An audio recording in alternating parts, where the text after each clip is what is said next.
Before reciting the Srimad Bhagavatam, which is our very means of conquest, we first offer respectful obeisances unto the personality of Godhead, Lord Narayana.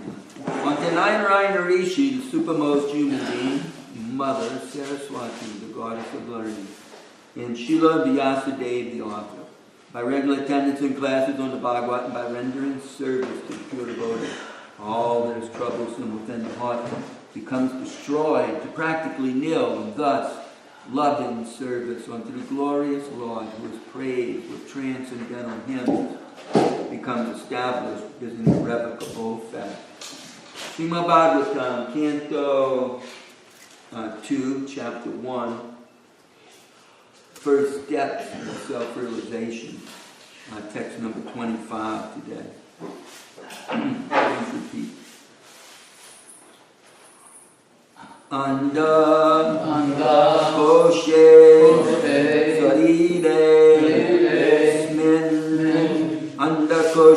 Sarire Smin Anda Koshe Sarire Smin Stapta Varna Stapta Varna Samyute Varaja Purusho Yoso Vairaja Purusho Yoso Bhagavan Dharnashraya Bhagavan Dharnashraya Andakoshe Shariresmin Tapta Varna Samyute Vairaja Purusho Yoso Bhagavan Dharnasraya Ananda Koshe Sariresmin Stapta Varna Samyute Vairaja Purusho Yoso Bhagavan Dharna Shraya Ananda Koshe Shariresmin Stapta Varna Samyute Vairaja Purusho Yoso Bhagavan Dharnasraya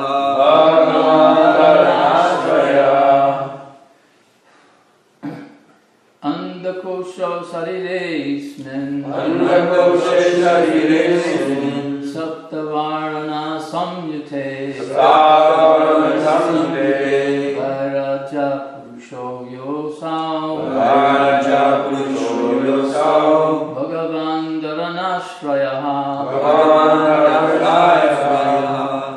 Andakoshe shariresmin Anandakoshe shariresmin Saptavarna samyute Saptavarna samyute Vairaja purusho yosav Vairaja purusho yosav Bhagavan dharanashraya Bhagavan dharanashraya Andakoshe shariresmin Andakoshe shariresmin Saptavarna samyute Saptavarna samyute Vairaja purusho yosav Vairaja purusho yosav Bhagavan dharanashraya Bhagavan dharanashraya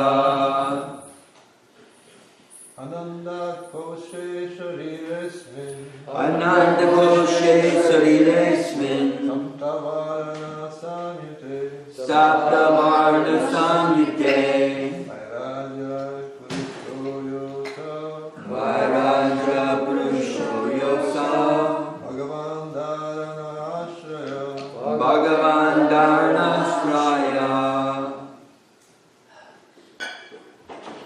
Any other gentlemen? Ladies?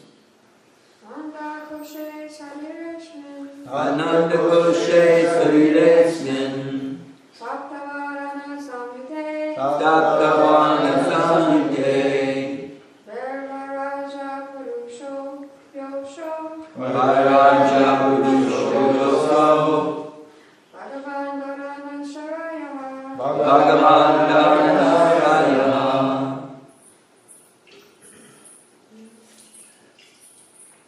Anyone else?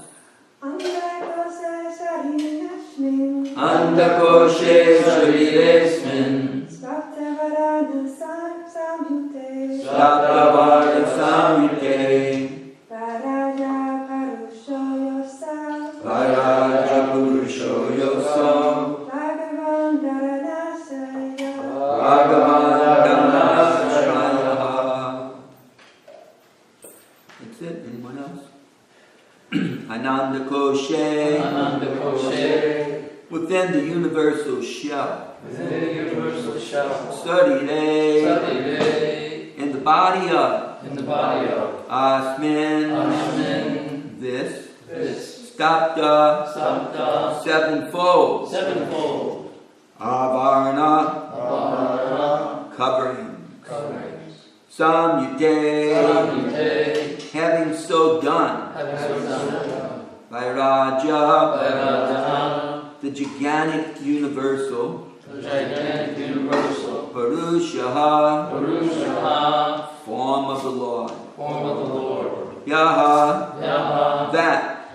Aso. He. Bhagavan. The personality of Godhead. Dharana. Conception. Astrayaha. Object of. The gigantic universal form of the personality of Godhead within the body of the universal shell, which is covered by sevenfold material elements, is the subject for the Virat conception. Please repeat.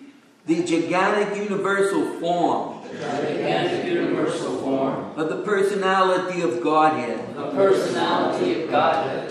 within the body of the universal shell, which is covered by sevenfold material elements, is the subject for the Virat conception. Srila Prabhupada, Divine Purport. Simultaneously, the Lord has multifarious other forms. And all of them are identical with the original fountainhead form of the Lord, Sri Krishna. Let's see, maybe he said Sri Krishna. Let's see. No, Sri Krishna. In the Bhagavad Gita, it has been proven that the original transcendental and eternal form of the Lord is Sri Krishna, the absolute personality of Godhead, but by his inconceivable internal potency, Atma Maya, he can expand himself by multifarious forms and incarnations simultaneously, without being diminished in his full potency. He is complete, and although innumerable complete forms emanate from him, he is still complete without any loss. That is his spiritual or internal potency. In the 11th chapter of the Bhagavad Gita, the Supreme Personality of Godhead, Lord Krishna, manifested his Virat Rupa, just to convince the less intelligent class of men who cannot conceive of the Lord is appearing just like a human being, that he factually has the potency of his claim to be the supreme absolute person, without any rival or superior. Materialistic men can think, although very imperfectly, of the huge universal space, comprehending an innumerable number of planets as big as the sun.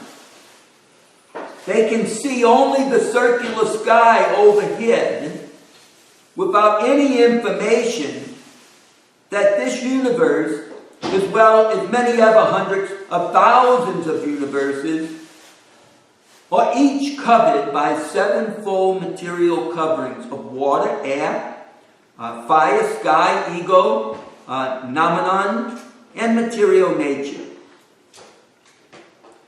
Just like a huge football, pumped and covered, floating on the water of the causal ocean, wherein the Lord is lying is Mahavishnu. All the universes in seed are emanating from the breathing of Mahavishnu, who is but a part of a particle expansion of the Lord. And all the universes presided over by the Brahmas vanish when the Mahavishnu withdraws his great breath. In this way, the material worlds are being created and vanquished by the supreme will of the Lord. The poor, foolish materialist can just imagine how ignorantly he puts forward an insignificant creature to become his rival incarnation, simply on the allegations of a dying man. I'll repeat that. The poor, foolish materialist can just imagine how ignorantly he puts forward an insignificant creature to become his rival incarnation, simply on the allegations of a dying man. Prabhupada's probably referring to someone in India who stated so-and-so was really an incarnation, and he was dying, and he had a bunch of followers, some sort of prominent person in the materialistic society, and so he claimed this person was an incarnation. That's probably what Prabhupada's referring to, and it's probably one of the more respected, God-men in India. There's so many of these God-men, incarnations of God-men, Sai Baba was, and so many others, that they're really human beings, souls trapped in a human body who, by their karma, have attained some sort of leadership type of position amongst humanity, and they think of them as,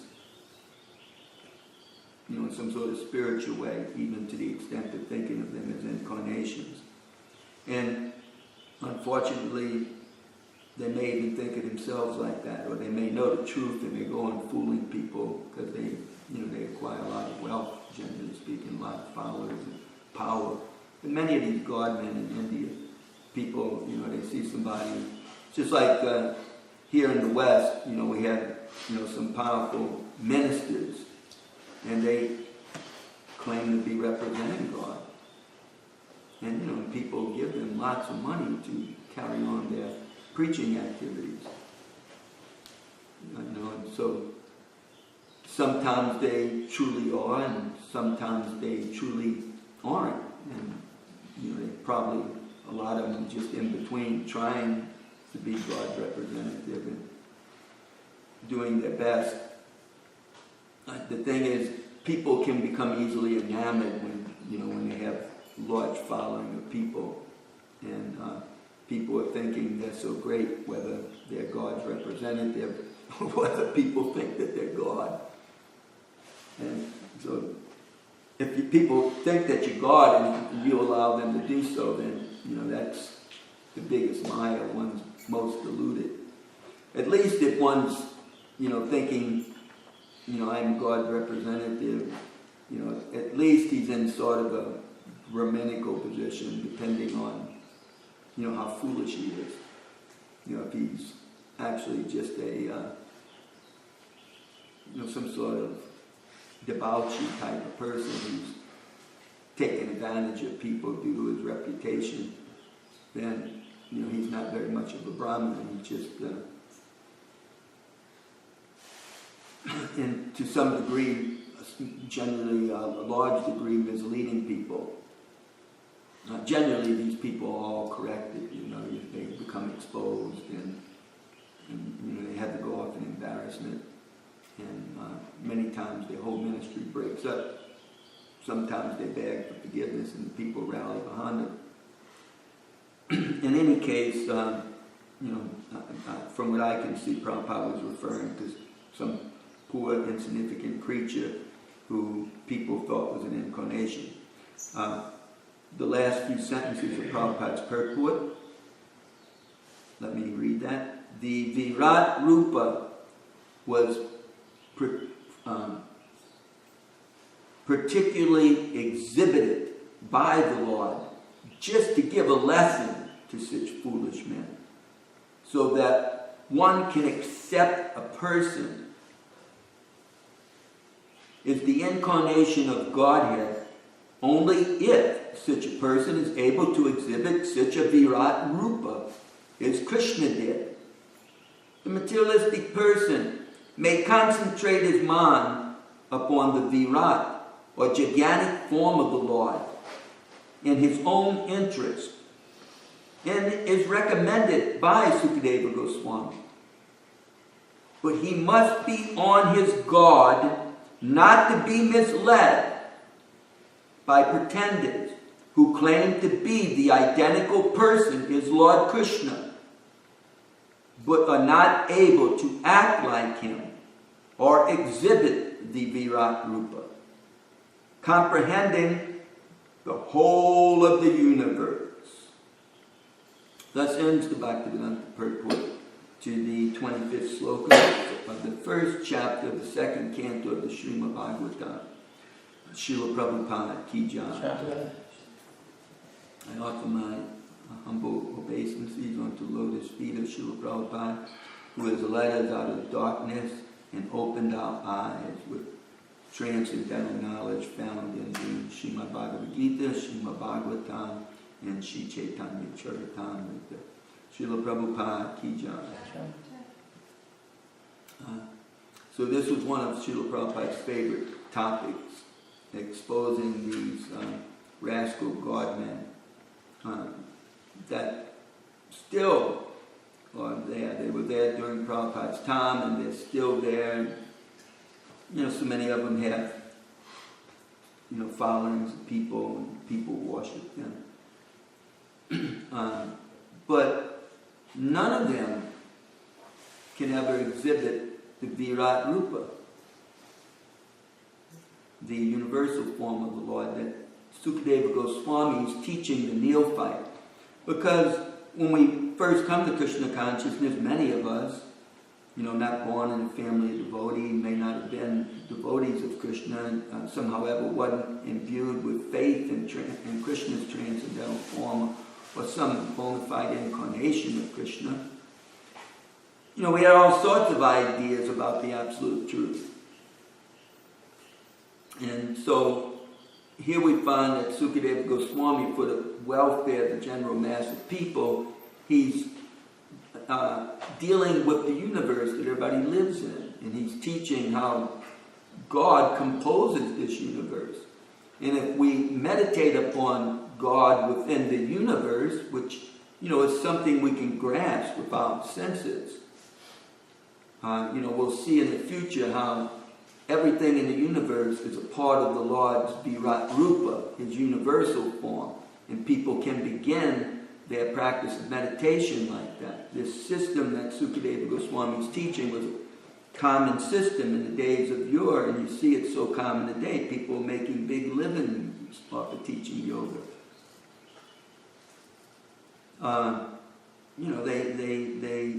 They teach people to have some better habits and control their mind and perform various sitting or different types of yogic postures to, gain some flexibility and control over their body and mind, and then to learn to concentrate, meditate. But then what are we going to meditate upon? And it may be difficult for people to meditate upon the form of Krishna, upon the deity, if they don't have any faith. Especially coming from the West, where they many of them are coming from different, from Judeo-Christian or Muslim backgrounds.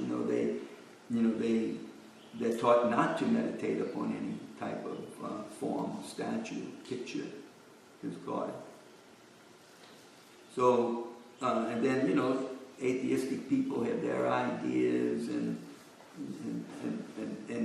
agnostic people have their ideas, and so, but everybody accepts the universe and accepts the things within the universe. And so here Sukadeva Goswami is teaching how the stars and the moon and the sun and the trees and the mountains and the oceans and the people and the celestial people and the mammals and the insects and the birds and everything else within the creation composes a form of God.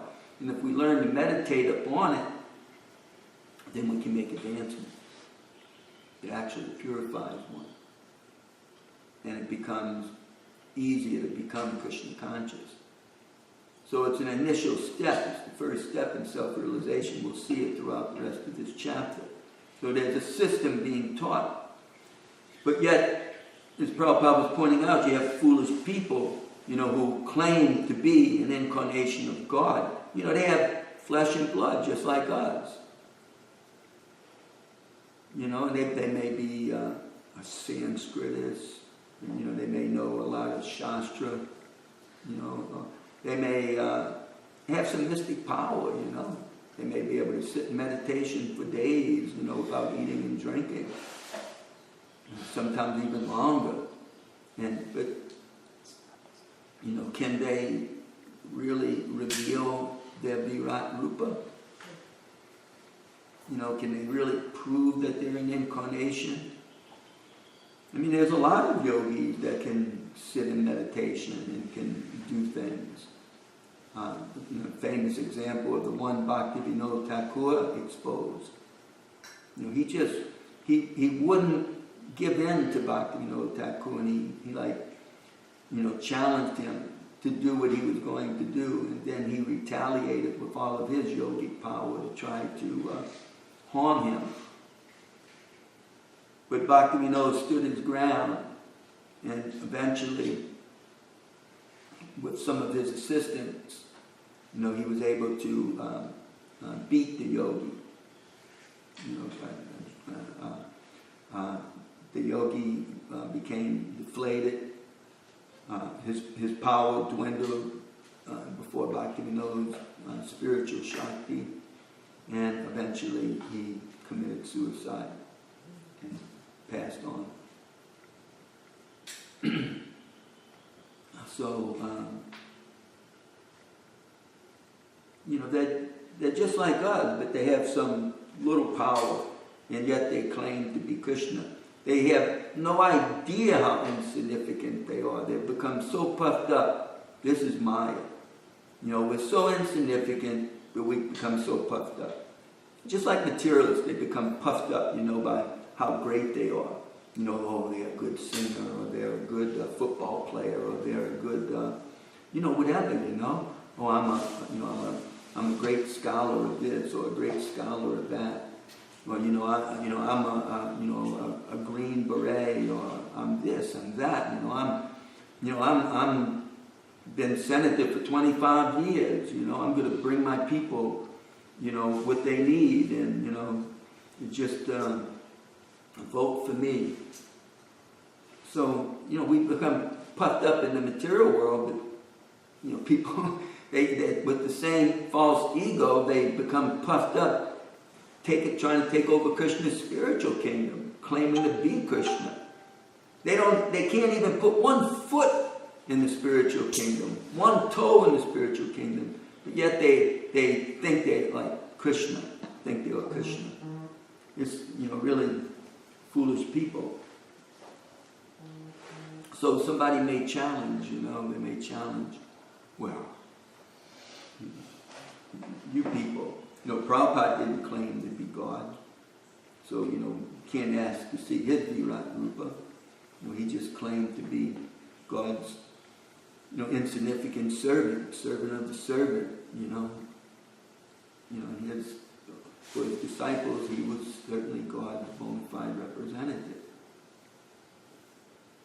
And from whoever accepts him like that, then he will be their bona fide representative.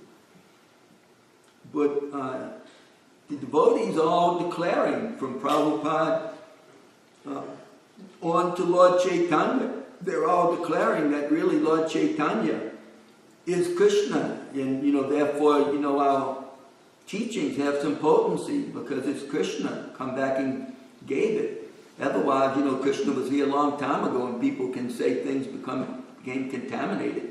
Just like people often point the finger at Christian literatures. Oh, they've become so changed, you can go back and see words that are changed and when it was changed and so many things. This happens all the time in, theological circles.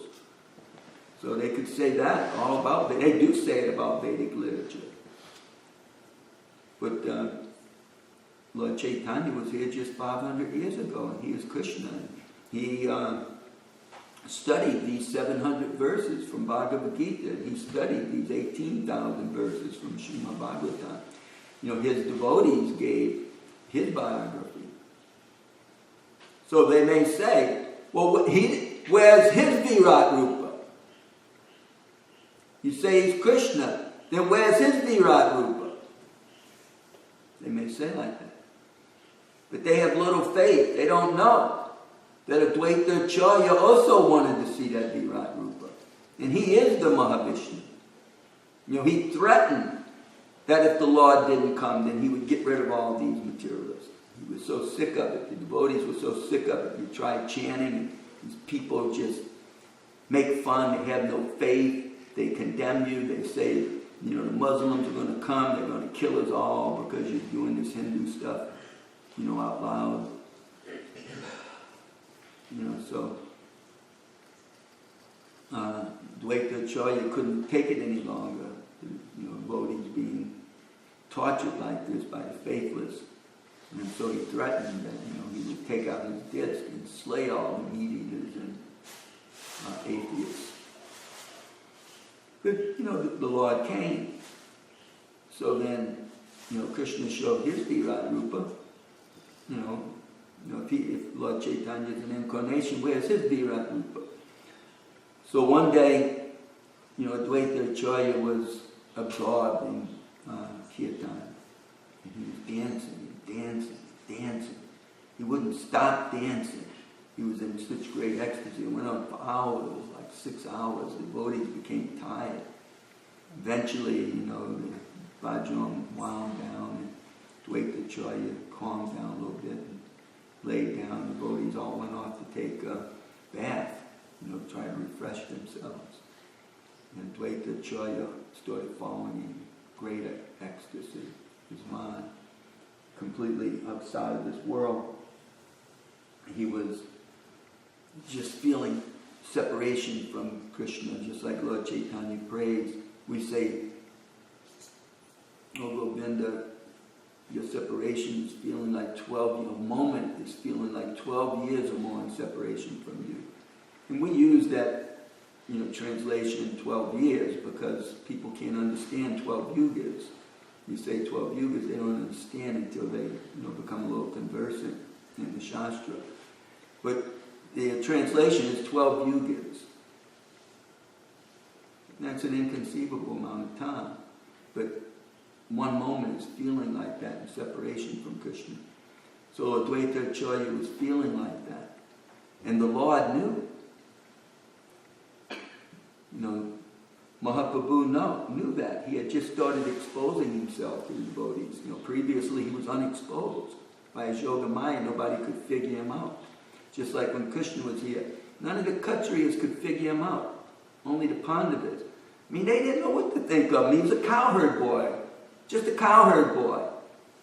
That's all he was. That's what his critics called him. Who's your family? Because, Kshatriyas, they don't fight with insignificant people. They don't fight with a guy who's drinking in the bar and he's all drunk, They're going to come in and, mace him and beat him and, and bring him into jail and after beating him up. Don't fight with people like that. People are afraid of the true Kshatriya. And if the guy's drunk, the Kshatriya just have some people, like they do in Japan nowadays. They just come in, they put him in a big rubber thing. They walk in, they put him in this big rubber thing and walk him away to jail, They don't do all this, beating them up with sticks and all that stuff. When there's danger, but they know they have a little bit more discrimination, So,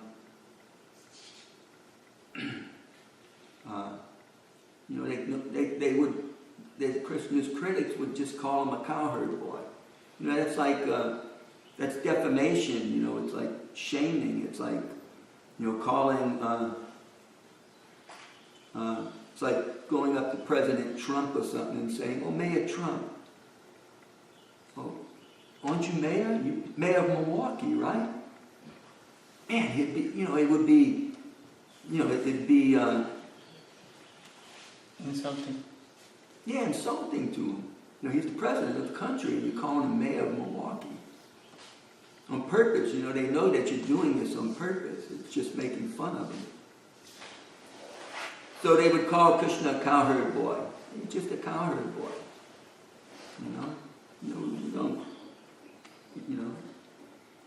You don't deserve to fight with us. We come from royal blood. Our lineage comes from the sun god.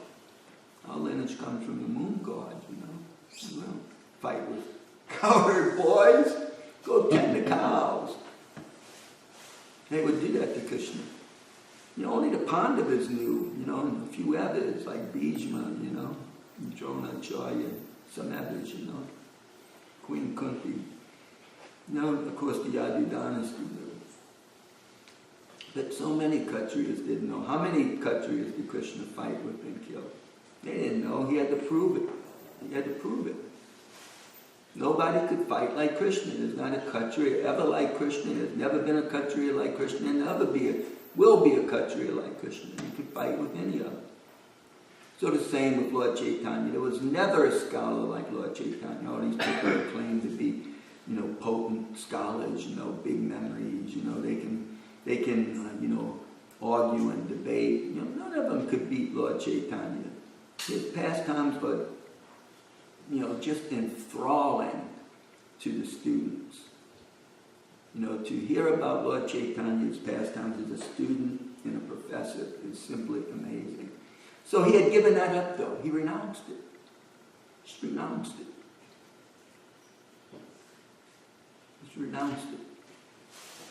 And became a full-time devotee. No longer endeavoring, for scholastic pursuits and that type of reputation and taking pleasure. We didn't take pleasure in the job. He took pleasure in confronting people who thought they were so smart and asking, well, what are you so smart about? Oh, so tell me about it. Oh, you think that's how it is? It's not like that. It's like this. And he would bewilder them because he would just completely dismantle their point of view. And he would go on and on. I've talked about this so many times in class. So anyway, he had given that up and he had become a full-fledged devotee. Just concerned with Krishna's pastimes, Krishna's kirtan, everything Krishna, Krishna, Krishna. Krishna's worship. Just like Krishna says. I mean, isn't it easy to be his devotee if we want to be his devotee? Just like Srimad Prabhu was quoting the famous 34th verse of the 9th chapter, 65th verse of the 18th chapter, same words. Mamana, become my devotee. My bhakto, become my devotee. Mamana, think of me. Majaji, Mam, worship me. That may be a little bit difficult because you got to learn how to do that. Worship me and namaskaru. Anybody can do that. Just pay obeisances to me. So 3 out of the 4 anyone can do. And anyone can take initiation or instruction real easily. If one of the Brahmins just say, oh, just take and offer this incense like this, and offer this flower like this, and then make a lamp and offer it like this, and do it for your deity. Then you can worship Krishna. May not be able to go into the temple and worship Krishna, but one's been given some instruction, so it's not a difficult thing. It's not like you have to go and get a PhD to do it, or even a bachelor's degree. You don't even have to go to high school, and you can learn to worship Krishna. So that's all Krishna asked. Not very much. So that's all Lord Chaitanya was doing. He couldn't. In fact, he was so much thinking of Krishna and feeling separation and crying for Krishna, he couldn't even worship Krishna. He had to engage Gadadhar Pandit to worship his deity because his clothes kept becoming wet. He was crying so much, he'd get ready to worship and he'd start tears coming out of his eyes, his clothes would be wet, he felt they weren't pure, he'd go out and clean them and come back, put them on again and go back in and same thing. So he just got Gadadhar Pandit to do the worship.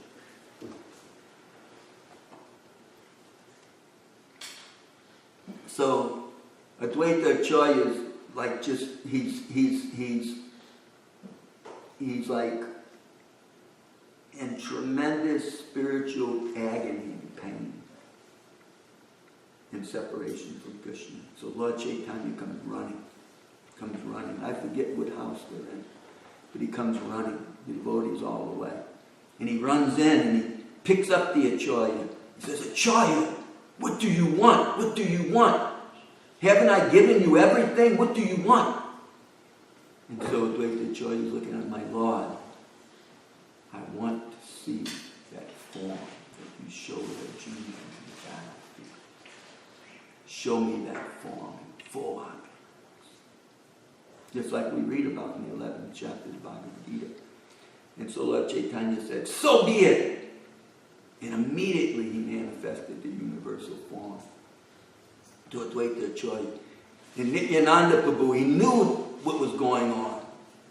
So he came there immediately and started banging on the door and roaring. And Lord Chaitanya knew it, Nityananda Prabhu was here. So somehow, I forget how he got in. I don't know if he opened the door or... Because Lord Chaitanya is manifesting the universal form. I don't know if he reached out a hand and opened the door, or if Advaita Acharya opened the door. But somehow Nityananda Prabhu came in. And so, I can't remember much more about the pastime, but there's some, discourse with the universal form. Advaita Acharya offered some prayers. I think maybe Nityananda offered some prayers. And eventually, Lord Chaitanya withdraws the universal form. And, the Acharya, he asks the Acharya, are you appeased now? Are you happy? And then eventually he takes his leave and goes home. And so Nityananda's left there with Advaita Acharya. They start singing together and having kirtan. And everything's like really ecstatic. But then somehow or other they start to decide to have some fight with one another. Sometimes they like to do this. And so they start fighting with one another. Not a fist fight, but like an argument. Anyway, the pastime goes on. I forget where it goes off to after that. But that was when Lord Chaitanya exhibited his universal form. The biographer, Vrindavan Thakur, he said, thank you, he says, whoever doesn't have faith in Advaita Acharya seeing Lord Chaitanya's universal form, then he, I forget what he said, but it wasn't very nice, he said, whoever doesn't have faith in these pastimes, then, they're most unfortunate. But those devotees who have faith in the Lord's pastime, then, we will come to that point to where Krishna Bhakti is bestowed upon us, and we can meditate upon the Lord's form. This is a special privilege to be able to meditate on the Lord's form. We can chant japa, and the Lord's form is there, right there in the name. And along with the form comes what? Comes all of his beautiful, friendly, and benevolent qualities, and all of his pastimes. And that means all of his entourage and paraphernalia are there. And devotees can meditate like that. But to get to that stage is another thing. It's not easy. We don't know how difficult it is for people, especially maybe even if we've had our own difficulties, still if we are devotees, we can't imagine how difficult it is to not be a devotee.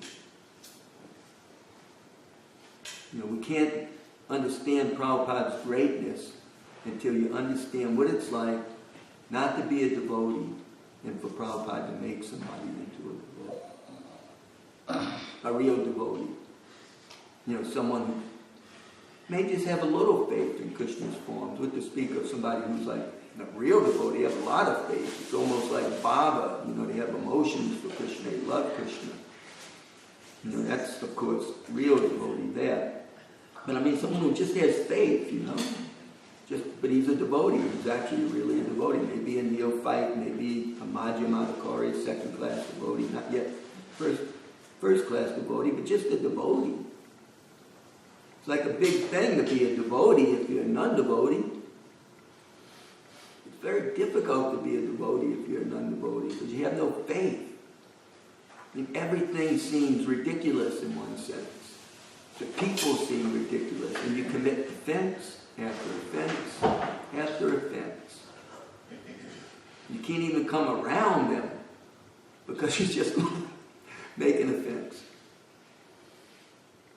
Krishna has to protect us from the non-devotees. So to turn such people into devotees is an amazing feat.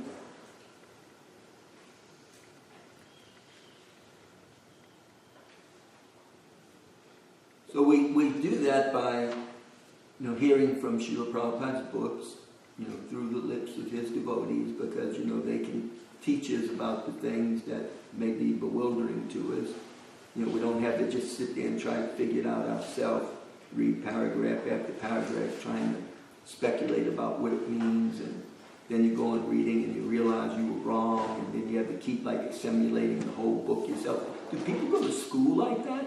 They just give you the books and they send you home and they say, now read these books. Then you come back and you take a test. No, you didn't pass. You didn't understand it. No, there's a teacher there that helps you to understand the book. In the same way, we have to hear the Bhagavad Gita with the devotees so we can understand it. Otherwise, one can make all kinds of mistakes. And then the Srimad Bhagavatam too. So here we are, second canto, first chapter, first steps in God realization. And Sukadeva Goswami is teaching us about meditating on the Virat Rupa. And this is what Krishna manifested to Arjuna.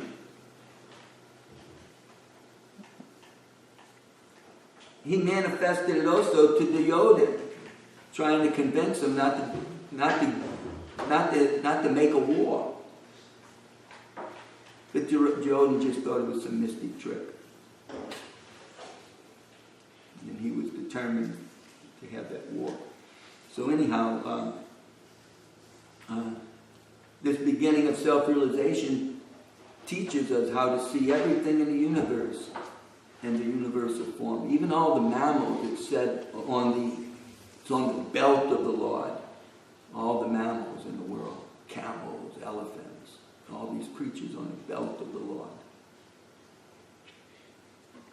So every part of the Lord's body, these sudras, are under the protection of his lotus feet.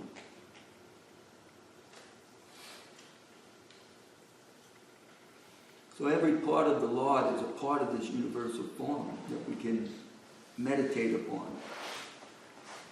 Okay, in the future we'll hear more about that. It's 25 minutes after 8. We have just 5 more minutes. Are there any comment or question before we close up for today? Mother Jai Patni.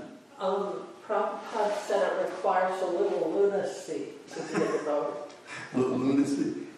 Yeah, of course. I think that was requires in the that. nectar. I think that was in the what are those little red books? Prabhupada nectar.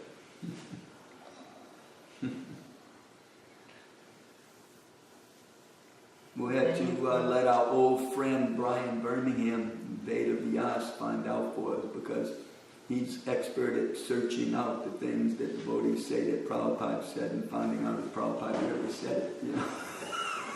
Then you wrote an essay also, who is crazy? Yeah. Yeah. The materialists or the devotees? Because in the beginning there are no devotees. At least now ISKCON has like a community. I mean, there's no devotees. You know, everybody's calling you crazy, you know. Just go out in the street with a shaved head and dhoti. People don't wear those things in the West. You know, it wasn't even a robe. They know what a robe is, but a dhoti, they know what a dhoti was, and some devotees, you know, didn't have a shirt on. You know, you got a charter on.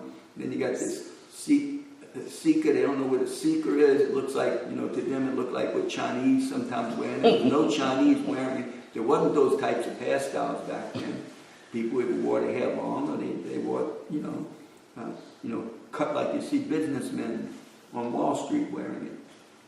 You know, sometimes a flat top, like sometimes Shirai's hair looks. You know, they have a flat top, like military people wear. That's why they didn't have a Chinese haircut here in the West in the 1960s and 70s. You know, people just stare at you and look at you. It was, you know, difficult for devotees to be a devotee, you know, back in those days. And so Prabhupada had to put out a book, Who is Crazy, just to protect his devotees. He had to do so many things to protect the devotees. People always trying to bring the devotees down, you know. Hurt the devotees in one way or another, you know, throw bricks through our windows and all kinds of stuff, you know, you had to put up with. I mean, it's a lot easier now because there's more of a community, you know, you can feel associated with, you know, you don't feel alone, like you're standing up against the world, you know, and anything else? Thank you, Mother Jai. Go cool. Didn't you say something? All right, I guess that's it for today. Srimad Bhagavatam, Ki Jai.